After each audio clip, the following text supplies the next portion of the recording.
My world shattered that night. Someone broke into my home, the one place I thought was safe. They took things, yes, but they took more than that. They stole my peace of mind. Every creak of the floorboards makes me jump. I look at my neighbors and wonder if I can trust them. I feel a deep ache in my chest, anger, fear. The police came, they wrote a report, charges, court dates. But no one asked me what I needed. No one asked how to make the fear stop. I need to understand why this happened to me. I need to know if the person who did this sees the damage they caused. Do they know I lie awake at night? Do they know I am afraid in my own house? I need them to hear my voice. I need them to see my face. I need them to understand the harm they created. Punishment alone feels empty. It will not give me back my sense of safety. It will not answer the questions that haunt my quiet moments. I need something more. I need a way to heal from this wound, not just a way to punish the person who inflicted it. I hope to put the pieces of my life back together. I hope to feel safe again in my own home. I want to believe people can change, that harm can be repaired. Maybe if the person who did this could hear my story, something would shift. Maybe if they had to face the real-life consequences of their actions, not just a judge in a robe, they would understand. I am not looking for revenge. I am looking for repair. I am searching for a path that leads away from this constant fear and toward a place of healing and restored trust. This desire for something more than punishment is where restorative justice begins. It starts with the voice of the person who was harmed. It listens to their needs for safety, for truth, and for repair. It recognizes that when a wrong is done, it creates obligations, unpacking the core ideas. Restorative justice is a different way of thinking about crime and conflict. The usual justice system asks 3 questions. What law was broken? Who broke it? What punishment do they deserve? This approach focuses on rules and punishment. It often leaves the victim on the sidelines. The offender is defined by their worst act. The community watches from a distance as the formal system takes over. Restorative justice asks a different set of questions. Who has been hurt? What are their needs? Whose obligation is it to meet those needs? This changes everything. The focus shifts from broken laws to harmed people and broken relationships. The goal isn't just punishment. It's repairing the harm as much as possible. Healing for the victim. Accountability for the offender, peace for the community. This approach is built on a few simple but powerful ideas. The first idea, harm creates obligations. The person who caused the harm must understand the impact and do what they can to make things right. The second idea, victims should have a voice, a right to be heard, to ask questions, to say what they need to heal. The third idea, the community has a role. Supporting both parties. Upholding respect. Upholding safety. Ultimately, restorative justice restores balance. Restore the person harmed to security. Restore them to dignity. Safety is the most important rule in restorative justice. Without a deep and unwavering commitment to safety, the process cannot work. It can even cause more harm. This means the physical, emotional, psychological well-being of every participant, especially the person who was harmed. They must be the top priority at all times. Before any meeting happens, careful preparation must be done. Create a safe container for the difficult conversation.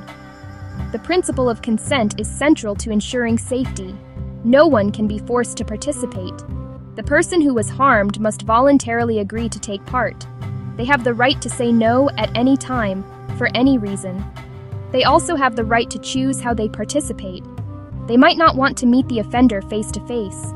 They could choose to write a letter to be read aloud. They could have a trusted friend or advocate speak for them. Giving the victim control over their participation helps restore agency. A trained facilitator plays a critical role in establishing and maintaining safety. This person is not a judge, but a guide. The facilitator meets with the victim separately. The facilitator meets with the offender separately. They listen to each person's story. They explain the process clearly. They set ground rules for respectful communication. During the meeting, the facilitator ensures rules are followed. No one is shamed, no one is blamed, no one is interrupted. The facilitator's calm and steady presence helps everyone feel secure enough to speak honestly and vulnerably. The restorative meeting, often called a conference or a circle, is the heart of the process. It is a carefully structured conversation designed to allow for truth-telling and problem-solving. It is not an argument or a debate. It is a guided dialogue with a clear purpose, to address the harm and decide together what needs to be done. The structure is simple but powerful. The meeting begins with the person who was harmed. They share what happened and how it affected them. Next, the person who caused the harm responds, acknowledges, and accepts responsibility. Afterward, the group creates a plan: apology, restitution, service, counseling, and writes clear steps everyone agrees on. Accountability in the traditional justice system often means one thing: punishment. It is about serving time, paying a fine, or following probation rules. Often, offenders never face the person they hurt or take personal steps to make things right. This is passive accountability.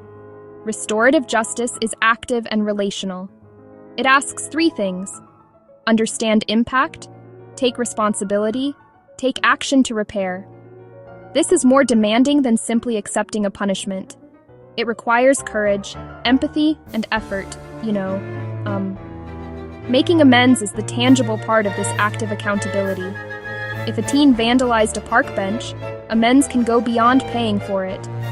Working with the parks department for a month, writing a respectful apology, completing realistic tasks, related to the harm, respectful to the victim, and achievable for the offender. Active amends can restore self-worth and connection. Studies show restorative processes can lower reoffending by building real understanding of consequences. The power of restorative justice is best seen in small, real-life examples. Imagine a group of students who spray-painted graffiti on the wall of a local grocery store.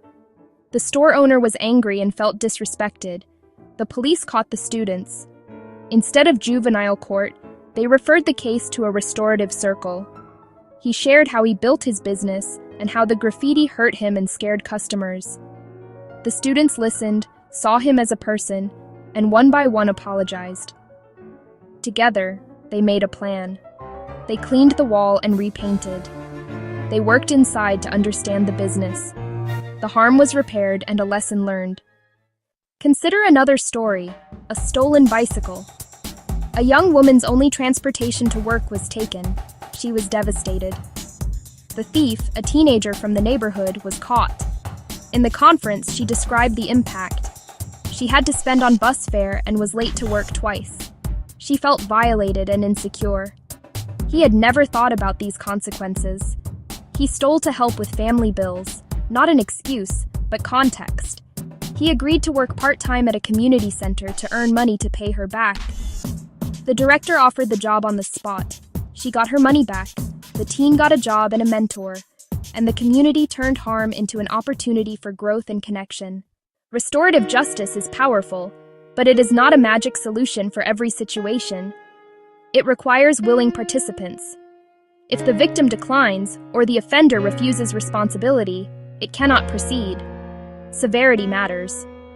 In cases like murder or severe sexual assault, RJ is complex, risky for re-traumatization, and must be led by highly skilled facilitators.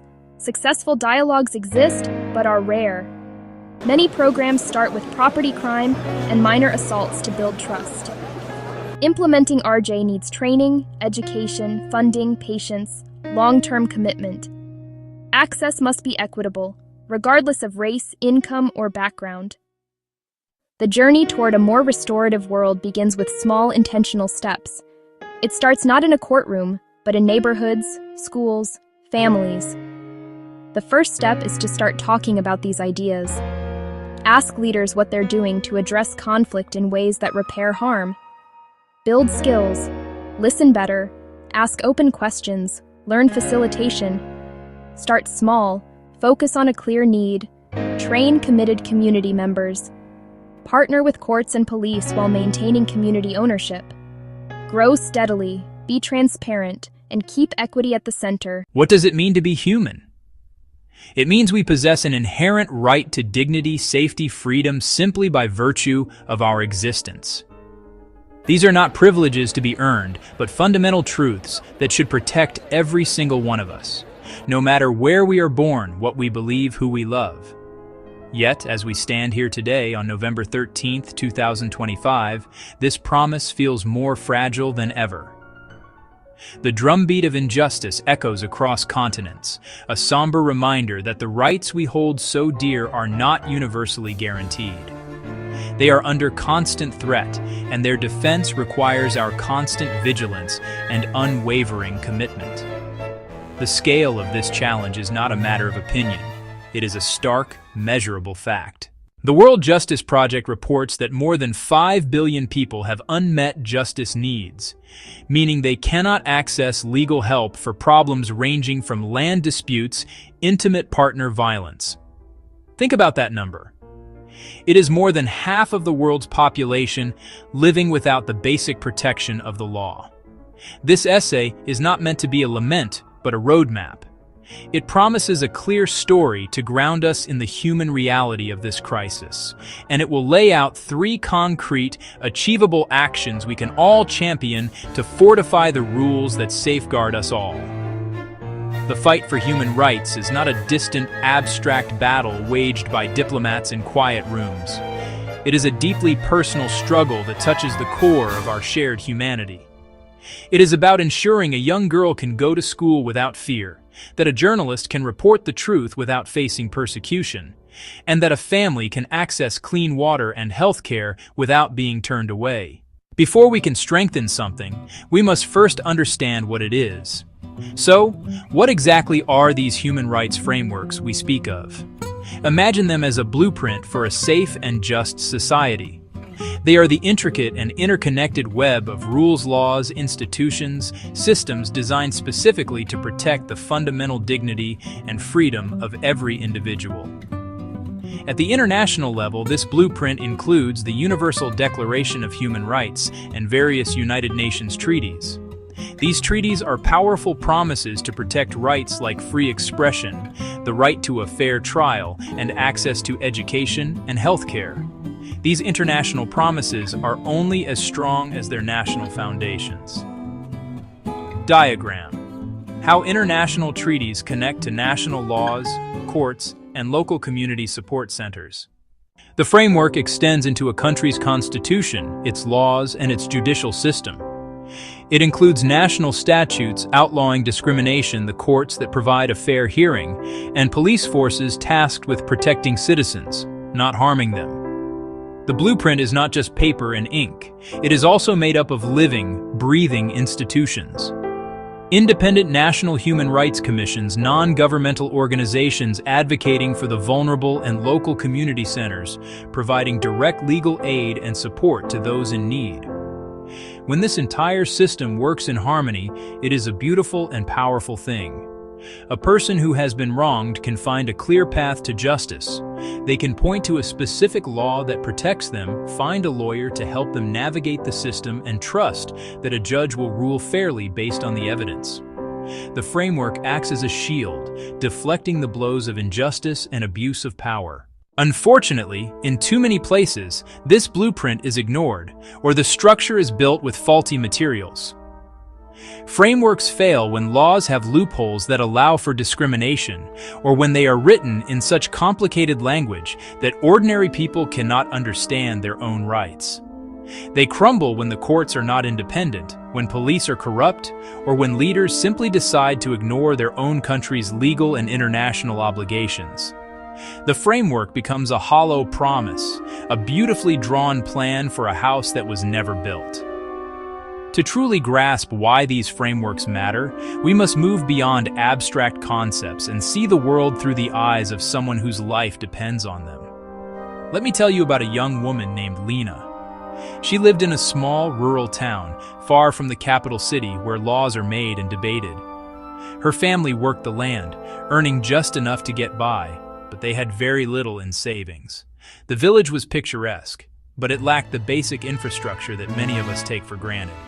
There was no local health clinic. One day, Lena fell seriously ill with a respiratory infection that required urgent medical attention.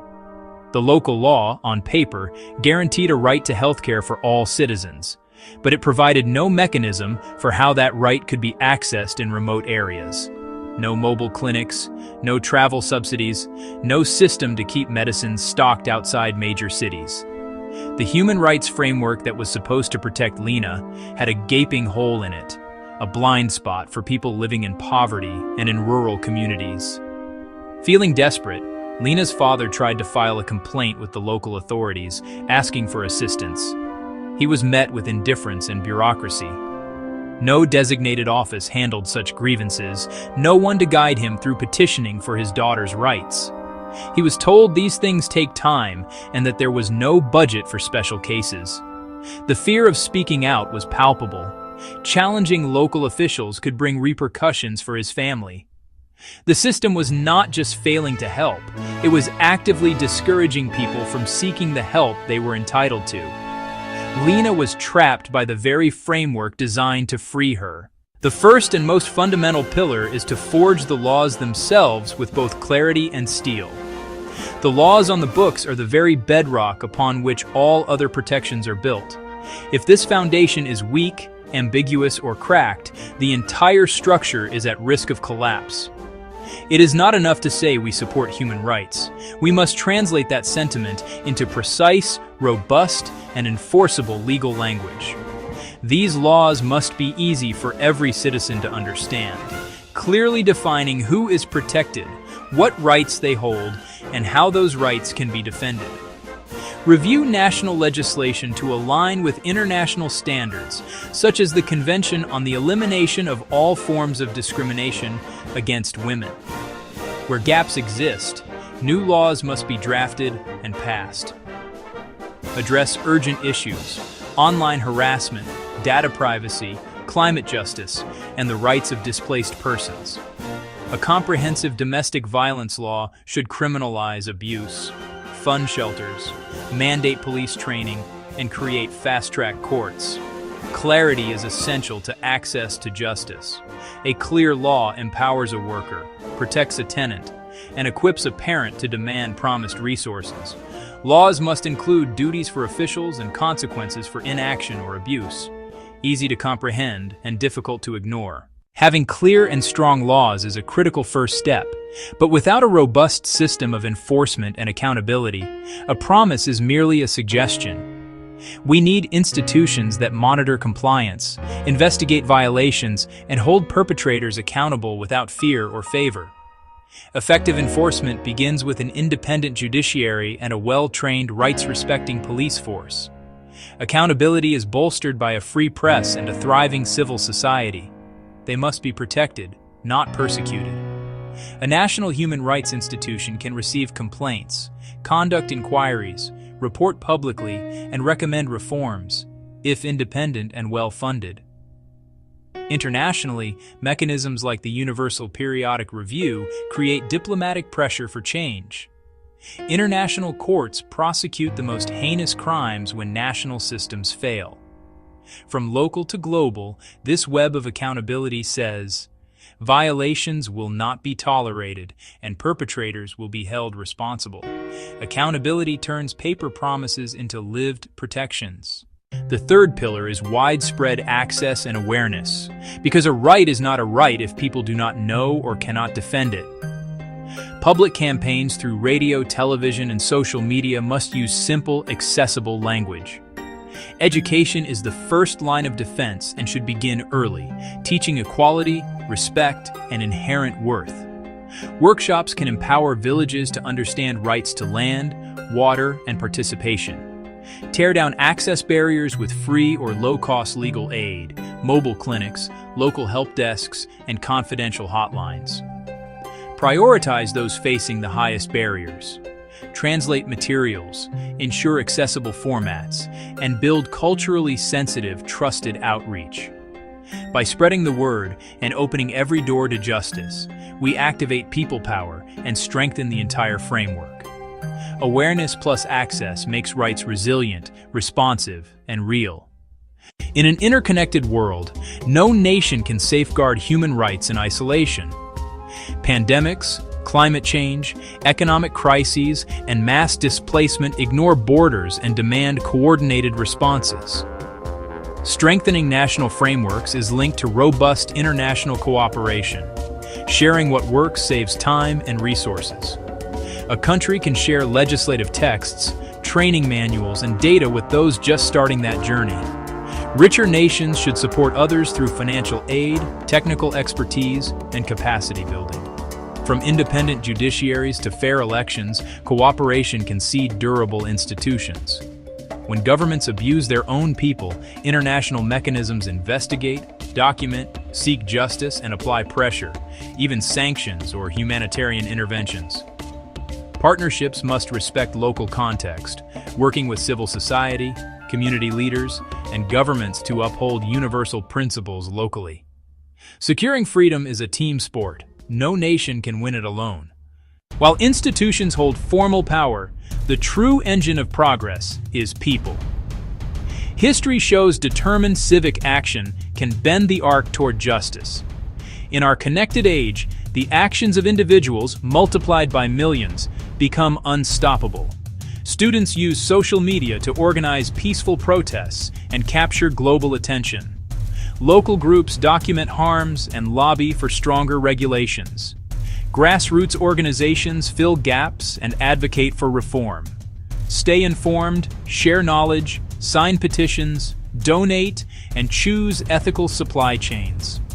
Volunteer, demonstrate peacefully, and, most importantly, vote to hold leaders accountable. The power is in our hands. We must choose to use it. We have journeyed through the architecture of freedom, from the abstract blueprint of international treaties to the deeply personal story of Lena, whose life hung in the balance of a failing system. The path forward is built on three solid pillars: forging laws with clarity and steel, maintaining an unblinking eye of accountability, and throwing open the doors to justice through education and access. We cannot do this alone. It takes international cooperation and relentless civic action. For leaders, act now. Review and align national laws with universal human rights standards. Create and fund truly independent bodies to monitor and hold power to account. Invest in the infrastructure of justice, the clinics, the health centers, the schools that teach equality. For citizens, educate yourself and others. Raise your voice against injustice, online, in your community, and at the ballot box. Everyone said you can't build a $200 billion empire on peace. Someone just did it anyway. While traditional development approaches struggle to deliver real change, Dr. Rashed Osman and World Peace Development Holdings have created something entirely different.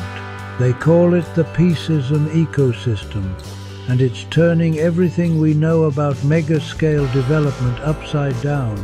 In Laos, they've just signed the largest foreign investment agreement in the country's history. Over $200 billion dedicated to transforming an entire nation's economy. But here's what makes this revolutionary. Instead of extracting resources, they're building integrated systems. Renewable energy, healthcare, education, industrial zones, all connected through what they call peace-driven development.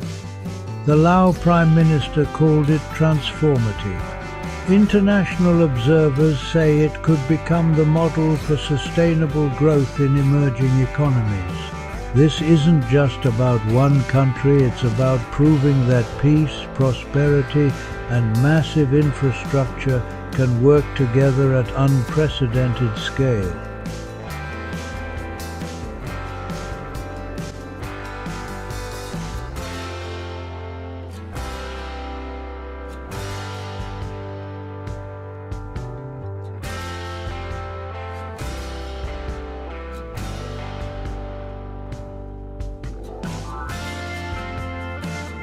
World Peace Development Holdings builds mega-scale, peace-driven ecosystems with governments and private partners. The approach aligns infrastructure, industry, and social services to create jobs and resilience. At the center is people access to work, food, healthcare, education, housing, justice, and safety. Peace isn't abstract, it's dignity, protection, and equal opportunity. Join the Peaceism ecosystem. Learn, partner, and co-build the blueprint for sustainable prosperity. The Peaceism ecosystem is an operating system for national development. It coordinates governments, private partners, and communities in one integrated frame. Employment. Large-scale jobs and skills pipelines power long-term growth. Food. Regenerative agriculture and smart logistics for secure supply. Healthcare. Universal access and preventive care systems. Education. Lifelong upskilling for an adaptive workforce. Housing. Affordable, resilient, community-centric design. Justice. Transparent governance and rights protections. Safety. Conflict resolution, disaster readiness, and cybersecurity. Peacecoin is the digital rail for transparent value distribution. It's not an investment contract. Coins are allocated based on human existence and community effort. Assets and decisions are recorded for auditability and public trust. A trustee model guides decisions with clear accountability. Community voice shapes priorities and surfaces local solutions. Design is community-centric solutions built with, not for, people. Capital grows alongside forests, skills, and incomes, not at their expense. Economic security links healthcare, education, income, shelter, food, and connection. A free global series activates collaboration from jobs and food to justice and resilience. The narrative is peace-first unity of humankind, dignity without borders, because all mankind is from one family. Opportunity must be universal. Stakeholders call the Laos Partnership a transformative step for long-term growth. Observers say it could model diversified, climate-ready development. This is implementation, not optics projects, delivering measurable change. Leaders and builders join, sponsor, speak, and co-implement the next Peaceism corridors. Next, how projects sequence to create lasting jobs, resilient cities, and shared prosperity. Phase 1 strengthens energy and logistics. Phase 2 scales industry and housing. Phase 3 expands social services. Reliable power unlocks factories, hospitals, and classrooms. Renewables lower costs and build energy independence. Freight corridors and smart customs accelerate exports and reduce waste. Mobility connects workers to opportunities and markets to producers. Industrial parks anchor jobs. SME clusters localize value chains. Entrepreneur programs turn talent into enterprises. Healthcare capacity improves well-being and worker productivity. Education expands human capital and future skills. Affordable, climate-ready neighborhoods reduce displacement risk. Public safety and social connection strengthen peace. E-services cut friction and corruption, increasing trust. Justice systems emphasize fairness and reintegration.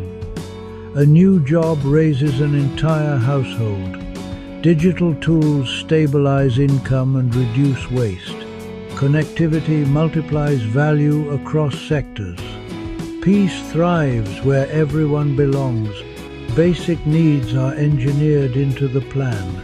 Thanks to the peace ecosystem, I found support and community, especially in healthcare. It's a game changer. Blockchain opened doors to jobs and resources I never imagined. It's empowering.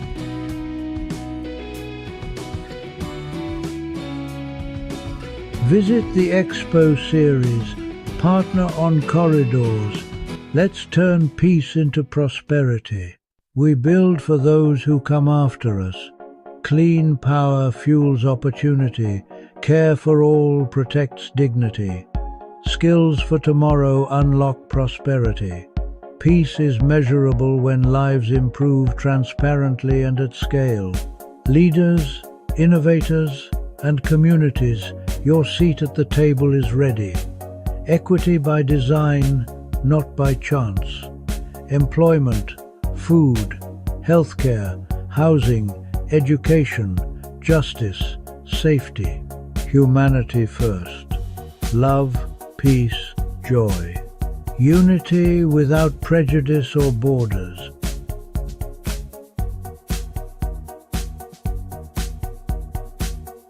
From river valleys to smart cities, the future is being built. World Peace Development Holdings, building a sustainable future through the Peaceism ecosystem. Subscribe, share, and join the mission. Peace is a plan and a platform. Let's build it together. Hey everyone! Today I'm thrilled to introduce a groundbreaking initiative, the Peaceism Ecosystem. Launched by World Peace Development Holdings Limited, this innovative project is set to transform how we address humanity's most essential needs. Peaceism is all about building a decentralized and inclusive platform. It focuses on 7 key pillars: jobs, food, healthcare, housing, education, justice, and safety. Imagine a world where every person, regardless of their background, nationality, or creed, has access to these basic needs. Now, you might be wondering, how does this work? Well, the Peaceism ecosystem operates through 2 foundational tokens, Leah Coin and Peaceism Coin. These coins are already live on the blockchain, providing a decentralized framework to implement this ecosystem. This ensures that equality, inclusivity, and justice are not just ideals, but realities. The heart of peaceism lies in its holistic approach. Employment opportunities ensure livelihoods, access to food supports communities in need, universal healthcare prioritizes well-being, housing solutions promote equitable living, education fosters knowledge, justice and welfare uphold fairness, and safety measures ensure secure environments. These 7 pillars create a sustainable framework for global prosperity, but that's not all. Peaceism introduces a new economic model centered on decentralization and collaboration. With decentralized governance, every voice is heard. Inclusive tokenomics allow everyone to participate. And fair resource distribution means that resources are allocated without bias. It's a system where humanity is the only criterion for access. This model is redefining wealth and resource distribution. Out of a total supply of 10 quadrillion coins, each living individual is allocated 1 million tokens. It's an innovative approach that ensures wealth is shared fairly across the global population. Peaceism is not just a concept, it's a platform for real-world action. Projects under this initiative aim to benefit communities worldwide. From community development and renewable energy projects to educational initiatives, each project brings significant and lasting change to underserved communities. And here's the best part: the Peaceism ecosystem invites participation from everyone. Governments, public agencies, financial institutions, enterprises, educational organizations, charitable foundations, NGOs, everyone is welcome to join. Together we can create a better, more equitable world. World Peace Development Holdings Limited extends an open invitation to individuals, organizations and communities to join this movement. As Rashid Osman, the founder, says, this is not just a platform, but a global movement to redefine prosperity and equality. So are you ready to be part of this revolution? Let's build a future where humanity's most basic needs are met with dignity and fairness. Join the Peaceism ecosystem today. Thanks for watching. Section 1. Introduction: The urgent call for digital governance. In our rapidly changing world, the relationship between citizens and their government is more important than ever. People everywhere are asking for more than just basic services.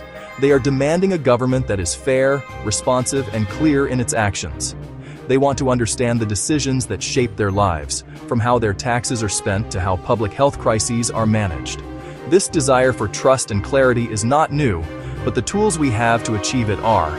Digital technologies now offer unprecedented opportunities to pull back the curtain on governance, making it more open, participatory, and accountable.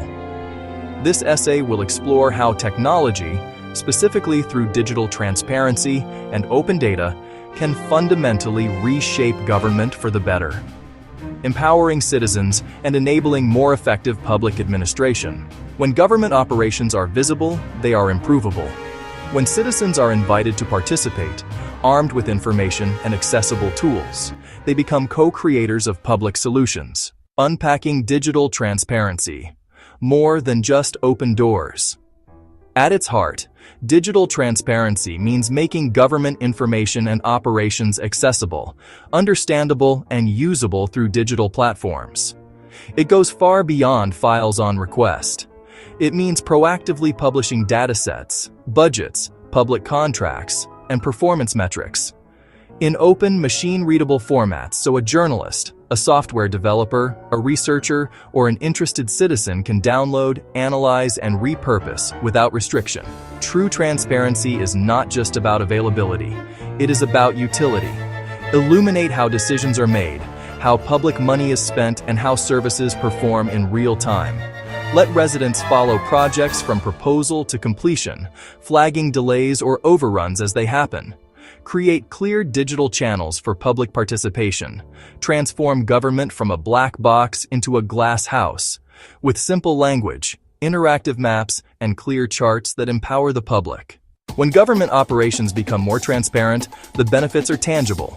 Publishing budgets, contracts, and spending online deters mismanagement and waste. Public oversight pushes officials to be more scrupulous so resources reach their intended purpose. Performance data helps families choose better schools and healthcare, and helps governments improve service quality. Maps expose disparities, powerful evidence for equity-focused advocacy. Openness builds trust, countering misinformation and making systems feel fair. With trust, compliance and participation rise. Open data fuels innovation and economic opportunity. It unlocks value trapped in silos and builds more resilient, inclusive communities. At the foundation are open data portals, central libraries for standardized machine-readable datasets, census information, environmental measurements, government spending, and business registries. Raw data empowers analysis and public-serving applications. Dashboards transform complexity into visuals everyone can grasp. Track outbreaks in real time. See where tax dollars go. Visual aids enable broader engagement. No statistics degree required. Apps like See-Click-Fix and Fix My Street let residents report potholes, broken lights, and missed pickups. Clear feedback loops build trust and efficiency. Thousands contribute ideas, deliberate, and co-create the public agenda. In Ukraine, the ProZorro e-procurement system made government contracting radically transparent.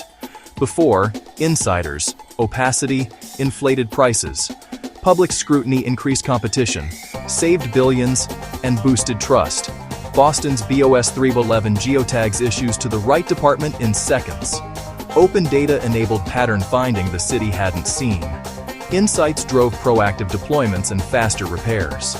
Open data created a common picture for coordinated response, directing resources where needed and slowing spread. Communities found links between broken streetlights and crime spikes. Data to impact, open data, civic analysis, and advocacy delivered safer neighborhoods. Tools must be designed with empathy for the people who use them. Simple, intuitive, accessible. Use plain language and visuals that translate complex ideas into everyday meaning. Explain capital expenditure through concrete outcomes, not accounting terms. Design mobile first and responsive. Many rely on phones as their only internet. Meet accessibility standards so everyone can participate. Co-design with residents. Test prototypes. Build what solves real problems. Make reporting easy, show status, and close the loop. Lower barriers to finding answers. No special degree needed. Thoughtful, inclusive design turns possibility into democratic reality. The most prominent concern: protecting individual privacy. Inadvertent exposure can harm people and erode trust. Apply robust anonymization and aggregate data to protect individuals. Automated systems can encode historical discrimination. Biased data produces biased recommendations, amplifying unfairness. Use algorithmic transparency, regular audits, and human review for high-stakes decisions. Digital first must not become digital only. Maintain offline channels and invest in digital literacy. Centralized systems attract attackers. Breaches damage trust. Invest in cybersecurity, test regularly, and prepare clear response protocols. Leaders must champion openness, release data, even when it's unflattering, and act on insights. Frontline staff need training, resources, and cross-functional teams. Foster experimentation and blend policy with technology. Citizens, NGOs, and local groups turn data into action. Journalists are infomediaries, uncovering failure or success and informing the public. Universities and tech build evidence and usable platforms, spaces where developers, designers, and policy experts collaborate. Together, they create a resilient ecosystem for continuous improvement. The journey toward transparent, accountable, citizen-centered government is practical and can begin today. Publish budgets, procurement, and key service performance as open data. Create dashboards with clear goals and live status. Provide clear feedback channels and internal processes to respond. Invest in people. Train for data literacy and digital delivery. Citizens, ask for transparency, use the data, and organize around it. Measure success by outcomes in people's lives, not apps launched. Data empowers earlier interventions and meaningful participation. Together, we can harness technology to build open, fair, effective government that we all deserve. Across the globe, a quiet but pervasive crisis is unfolding, one that erodes the very foundation of our civic life. A profound lack of trust between citizens and the governments that serve them. Decisions are often made behind closed doors. Budgets are presented as impenetrable walls of numbers. The processes that shape our communities feel distant and obscure. This creates a fertile ground for suspicion, where citizens begin to assume the worst about how their money is spent and how critical choices are made. This erosion of trust is not merely a matter of public perception. It paralyzes progress, stifles civic engagement, and ultimately weakens the fabric of society. When people feel disconnected from their government, they are less likely to participate, collaborate, or believe in a shared future. This chasm of distrust, however, is not insurmountable. Tools capable of prying open the black boxes of bureaucracy and shining a light on public administration. These are not futuristic, unattainable solutions, but practical digital instruments deployable today to foster openness and accountability. From simple open data portals that make government information accessible to everyone, to complex systems like blockchain, creating immutable, tamper-proof records. The central promise is simple: make government actions visible, verifiable, and understandable to the people they serve. Imagine tracking your tax dollars from the moment they're collected to the exact school, road, or hospital they help fund. This essay will show how digital tools and blockchain can dismantle walls of opacity, use real-world examples to prove their power, and provide a roadmap for leaders and citizens to build honest, responsive, trustworthy governments. The journey to transparency is not just a technical upgrade, it's a fundamental rebalancing of power. By making information universally accessible and processes verifiable, technology empowers citizens to be active participants instead of passive recipients. It turns governance from a monologue into a dynamic dialogue between people and elected officials. This shift restores faith in public institutions and ensures they work for the collective good. The ultimate goal: honesty as an ingrained, verifiable feature of government. The path to a more transparent government does not require a sudden, massive leap into complex, untested technologies. Instead, it begins with simple, intuitive, widely available tools designed to make public information accessible to all. The most fundamental of these is the Open Data Portal. Think of this as a digital public library. City budgets, public employee salaries, crime statistics, business licenses, published in a clean, organized, machine-readable format. Instead of being locked in cabinets or buried in convoluted PDFs, this information is available for anyone to download, analyze, and repurpose, free of charge. These portals are catalysts for civic engagement and accountability. Journalists can uncover waste or corruption. Entrepreneurs can build helpful apps. Researchers can propose better policies. Beyond static data, digital tools can bring the very processes of governance into the public square. Live streaming city council meetings and public hearings on platforms like YouTube and Facebook removes physical barriers to participation. A working parent, a person with a disability, can now watch proceedings from home, submit questions in a live chat, and hear the debates that shape their community. Similarly, online feedback platforms and participatory budgeting tools allow citizens to propose ideas, report issues, and vote on how a portion of the public budget should be spent, transforming them from passive observers into active collaborators. While open data portals make information available, they do not guarantee accuracy or that data hasn't been tampered with. A government could alter a database to hide facts or change a digital record to favor a party. This is where blockchain offers a revolutionary solution. At its core, a blockchain is a shared, distributed digital ledger, thousands of identical linked notebooks across a network. New entries are broadcast, verified by participants, then added as a block to the chain. Each block is cryptographically linked to the one before it, creating a chronological, unbreakable chain. To alter a record, you'd need to change that block and every block after on a majority of computers, an incredibly difficult task. This structure makes blockchain immutable, ensuring the integrity of its information. Recording procurement end-to-end, initial bids to final payments, creates a permanent, auditable trail. No secret bid edits, no hidden favors without a footprint. Land registries, aid tracking, even voting systems gain verifiable integrity. To see real-world impact, look to the Republic of Georgia. After independence, property rights were insecure, bureaucratic, slow, and vulnerable to corruption and fraud. Citizens faced opaque processes, disputes, and low confidence, stifling investment and development. In 2016, NAPR partnered with Bitfury to anchor the digital land registry to a secure, private blockchain. They augmented, not replaced, the database, using blockchain as a secondary verification layer. Transaction essentials, sales, inheritance, were hashed and recorded on-chain.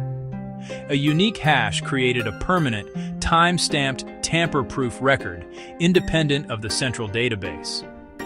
People received receipts linking to the blockchain record, enabling independent verification of ownership. Confidence rose, fraud risk dropped, and registration became faster and cheaper. Georgia shows that incremental integration can secure rights, reduce corruption, and stabilize the business environment, delivering a more honest government. While digital tools and blockchain offer immense potential, it would be naive to view them as a magic bullet. The digital divide, connectivity, skills, devices, can exclude the most vulnerable. Moving services exclusively online without equity risks a new form of exclusion. Bureaucratic inertia and fear of scrutiny resist radical transparency. Some resist because openness disrupts entrenched interests. Building secure portals and robust blockchain apps requires investment, development, infrastructure, security, and ongoing maintenance and staffing. Smaller municipalities may lack budget and skilled teams, risking digital ghost towns. A polished portal can still be a veneer. Cherry-picked releases hide controversy. Bad blockchain design can legitimize bad data. Technology is a tool. Without honest intent, legal access frameworks, and a watchful civil society, advanced systems can serve control rather than empowerment. Address the digital divide. Invest in connectivity and create access points in libraries, community centers, and government offices. Commit to digital literacy so everyone can find, understand, and use public information. Start small, scale smart, pick visible, high-impact pilots like broken sidewalks where data is straightforward. Demonstrate success, prove value, and win over skeptics. Iterate based on real-world use before a wider rollout. Implement robust governance, anonymize data, publish clear privacy policies, empower independent oversight. Build privacy by design so verification doesn't expose personal details. Pair tech with strong FOI laws and a vibrant ecosystem. Journalists, academics, watchdogs, via grants and civic hackathons. Ensure data is used to scrutinize action and drive positive change. Transparency requires unwavering leadership. Leaders must champion a clear vision for an open, honest, collaborative government. Make public commitments and weave transparency into policies and communications. Fund portals, training, and pilot projects. Frame as investments in efficiency, development, and trust. Transparent procurement reduces fraud and boosts competition. Identify innovators, give them cover to experiment, celebrate wins, and formalize roles like an Office of Innovation or a Chief Data Officer. Be accountable, share successes and failures, use data to engage the public in fixing problems. Model a culture where data drives learning, not blame. Leaders must build the political and cultural infrastructure where transparency can flourish. Technology can open the doors of government, but citizens must walk through them. The promise of honesty is a two-way street requiring an engaged citizenry.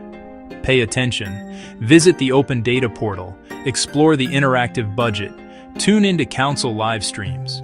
Public attention signals that transparency is valued and actions are watched. Use feedback apps to report problems. Submit ideas and vote for neighborhood improvements. Be a watchdog. Anyone can analyze public data to drive change. With technical skills, build apps and do deep dive analyses at meetups. Advocate for stronger FOI laws, digital access, and user-friendly tools. Bottom-up pressure creates political will when citizens demand and responsibly use transparency. The distrust separating citizens and governments is not irreversible.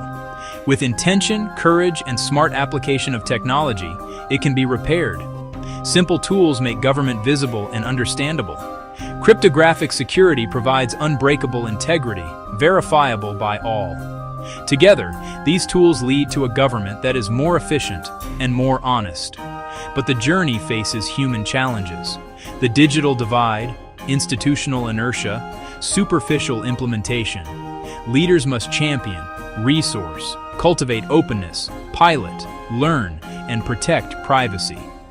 Citizens must use the tools to scrutinize budgets, report problems, contribute ideas, and hold officials accountable.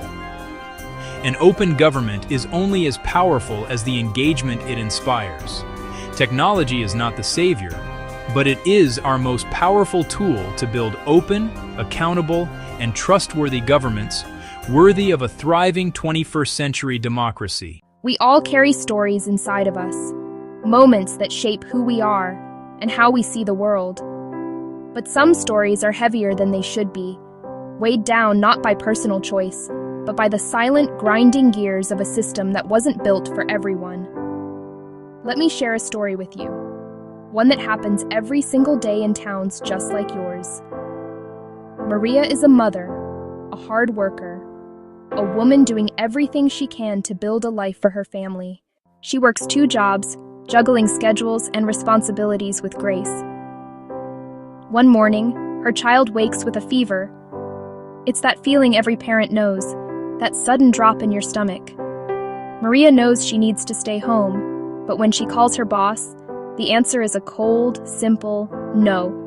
No paid time off, no flexibility. She loses a day's pay, a crucial loss for her tight budget, and her child misses a day of school, falling a little further behind. This small moment creates a ripple effect, a cascade of consequences a fairer system would have prevented. The system, Workplace rules, the school's lack of support, didn't have the capacity for compassion or the flexibility to account for real life. It treated her not as a human being, a mother with a sick child, but as a cog in a machine. This isn't just Maria's story. So many feel unseen by structures meant to provide stability. We have to ask, how can we allow this to be the story we tell? Now, let me tell you about James. He lives a few doors down from Maria, and his story unfolds in the halls of a courthouse. He is there to sign papers that hold the future of his home. Dense language, a maze of jargon he's never seen. James is a smart man who didn't have the chance to finish high school. He feels shame and confusion as the clerk speaks a foreign language of law. Fearing he will look foolish, he just signs where he is told. It is a signature under duress of confusion, and it will cost him his home. He is left adrift, let down by a system that failed to communicate. These are not just sad anecdotes, they are evidence. Proof that our rules, laws, schools, courts, hospitals, and jobs are not always safety nets. For many, they are mazes with dead ends and hidden traps. They can hurt people, break spirits, and steal futures. This is why we must talk about inclusive justice and equity. When we talk about building a better world, we use big, beautiful words. Justice, equity, inclusion. What do these words truly mean in our everyday lives? Bring them down from the clouds and into our hearts. Justice is fairness, dignity, and an equal opportunity to succeed. The promise that rules apply to everyone in the same way. Not revenge or punishment, balance and restoration. Equality gives the same thing. Equity gives what each person needs to thrive. We don't all start from the same place. Inclusion ensures every voice is heard and every person belongs. Many move through the world unaware of walls surrounding others. For some, barriers are invisible. For millions, Maria, James. One of the highest walls is complicated language. Jargon in legal documents, medical forms, sites, and notices excludes many. Different education, learning disabilities, English as a second language. When you can't understand info about health, home, or freedom, you're at a disadvantage. Clear, simple language is respect, opening a door long locked. Access matters, distance to services, ramps, elevators, internet, devices, skills. True accessibility meets people where they are with multiple pathways. Step 2, clarity, kindness, and open doors. Rewrite every touchpoint, forms, websites, signs, letters. Make it simple, clear, respectful, for moments of stress. Short sentences, everyday words, warm tone, helpful icons, translations. A well-designed form is an act of kindness. Open our doors, physical and digital accessibility. Offer evening, weekend hours, even mobile service vans. Provide online simplicity, and always a non-digital alternative with a real, well-staffed phone line. Remove hidden costs.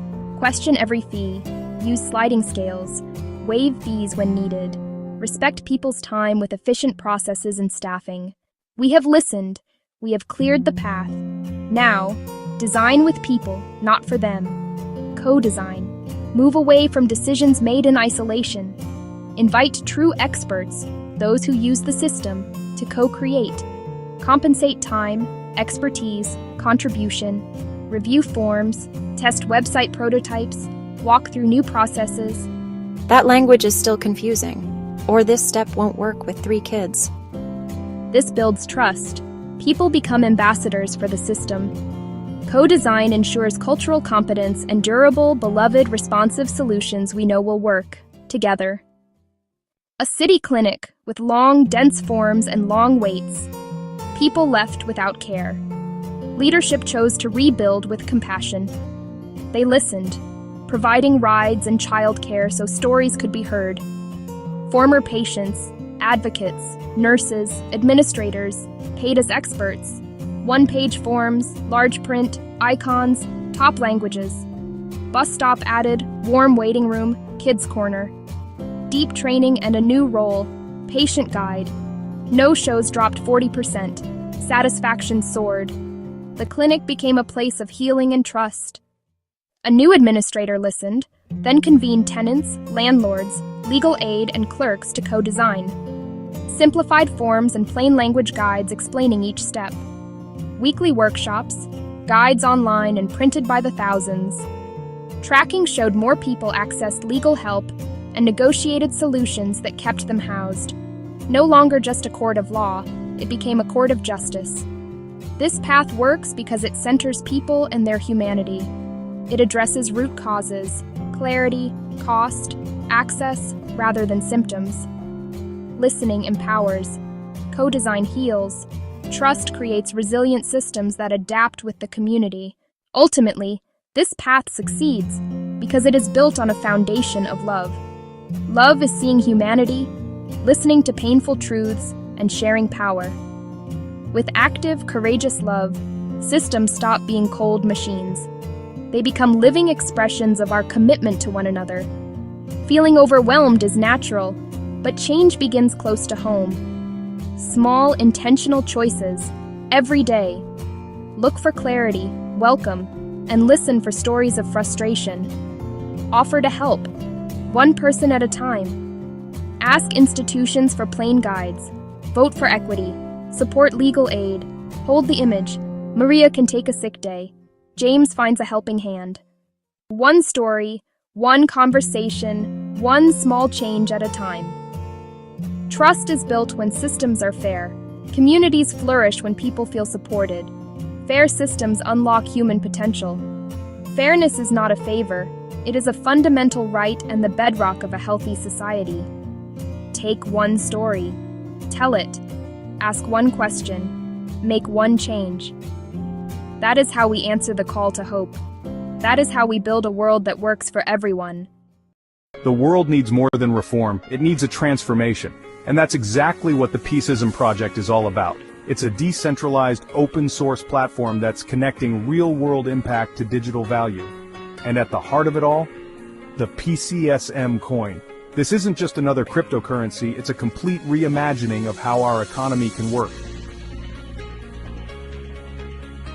So, what makes PCSM coin different? It's built on 7 pillars: investment, tokenization, exchange, banks, finance, payment, and market. These aren't just buzzwords, they're the foundation of a whole new economic system. Let me show you how it works. With PCSM, you can tokenize real assets. That means turning things like property or commodities into digital tokens. And it doesn't stop there. It enables borderless DeFi. That's decentralized finance for those of you who aren't crypto nerds. Imagine being able to access financial services no matter where you are in the world without the need for traditional banks. But here's the really cool part. PCSM is fueling transparent, ethical markets. This isn't just about making money, it's about making money with a purpose. We're talking about profitability that actually helps people, and that's not all. The Peaceism Project is building a world where everyone, yes, everyone, has access to education, healthcare, housing, food, employment, justice, and safety. Now you might be thinking, okay, this sounds great, but how does it actually work? Well, it's pretty simple. The profits from PCSM flow into life-enhancing projects. These projects help communities thrive, which in turn expands markets. And guess what? Your investment gains real-world momentum. This isn't just some abstract number on a screen. It's sustainable ROI measured in impact and growth. And the potential? It's huge. We're talking about a $19 trillion impact market that's ready and waiting.